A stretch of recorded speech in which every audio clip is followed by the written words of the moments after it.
Good afternoon, Miss Marites. Good afternoon, ma'am. Okay, Miss Marites, can you tell me about yourself? My name is Maritas Olya, 24 years old, single. I live in Alibago, Ilagan, Isabela. Okay, I have few questions for you to answer, so let's start. Why do you want to work as a maid? Because I need money, ma'am. I want to help my family. Why you choose Malaysia when there is a lot of other country? I choose Malaysia because there's no salary reduction, ma'am. Okay, how are you qualified for this job? Because I have already experience, ma'am. May I know what is your education level is? I'm a college level, ma'am, first year college. What is your recent experience? Housemaid and nanny, ma'am. Have you worked abroad before? No, ma'am. Do you have experience of taking care of baby? Yes, ma'am. And whose baby you are taking care of? Yet Isabel Guerrero, ma'am. Okay, what about elder? I don't have experience yet, ma'am. But are you willing to learn how to take care elder people? Yes, ma'am. Do you have any other special skills? Shooter, ma'am. Okay. Are you willing to learn new skills? Yes, ma'am. Are you willing to work with a family where the mother-in-law or any relatives stay together? Yes, ma'am. Currently, are you still working? No, ma'am. Do you know how to cook? Yes, ma'am. What sort of food can you cook? Filipino food, ma'am. Are you aware that you will have to do washing, cleaning, ironing, and cooking? Yes, ma'am. You are not allowed to use handphone during working hours. Yes, ma'am. From all the house chores, which do you like most? Cleaning, ma'am, and cooking, and also babysitting. You are only allowed to use handphone after you finish all the works and when going to bed. Yes, ma'am. You are strictly needed to surrender the handphone to your employer in the morning, and your employer will return back to you once you're going to bed. Yes, ma'am.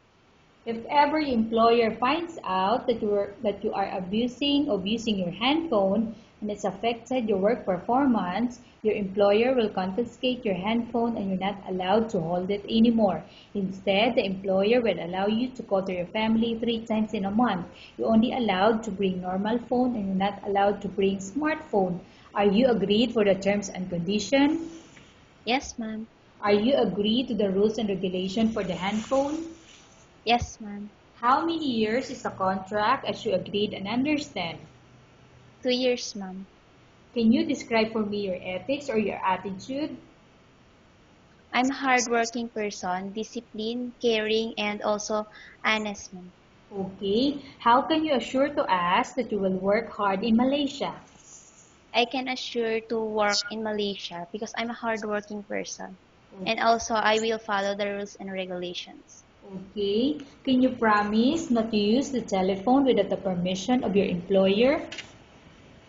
Yes, ma'am. Can you promise not to put on makeup but to dress properly while work? Yes, ma'am.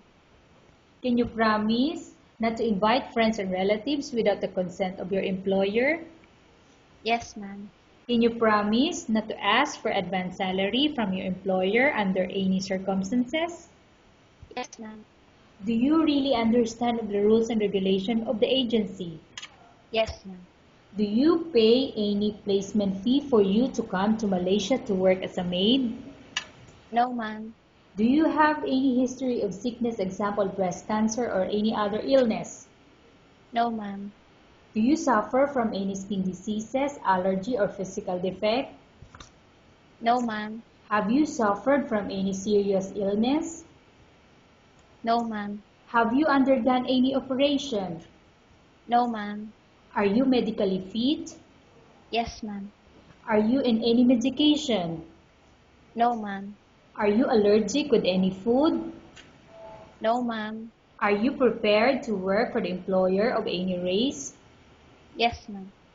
Are you prepared to eat the type of food taken by your employer? Yes, ma'am. Are you afraid of being left alone in the house? No, ma'am. Are you afraid of dogs or other pets? Yes, ma'am. What animals you are afraid of? Dog, ma'am. Okay. Can you promise to work according to instruction from your employer? Yes, ma'am. Do you have any immediate family working in Malaysia? No, ma'am. Okay, Miss Marites, we have finished our question section. Let's go to case study. I have a case study for you and I want you to answer me truthfully. Upon arrival in Malaysia within 6 months, if ever any of your family members pass away, what will you do? Will you continue to work till finish your contract or you will go back? I will finish my contract, ma'am, and I'll just send money for them. Okay, tell us about yourself and why do you want to work in Malaysia as domestic helper? I'm Marites Olya, 24 years old, single, and I'm a hardworking person. I want to work in Malaysia because Malaysia is not a salary deduction. Okay, Miss Marites, what do you want to tell to your employer who watching your video? Yes. Good afternoon, ma'am. If you choose me, I will do my best. I will follow the rules and regulations. Okay, thank you very much, Miss Marites. We will update to your agency if there's any selection made by the employer. Thank you, ma'am.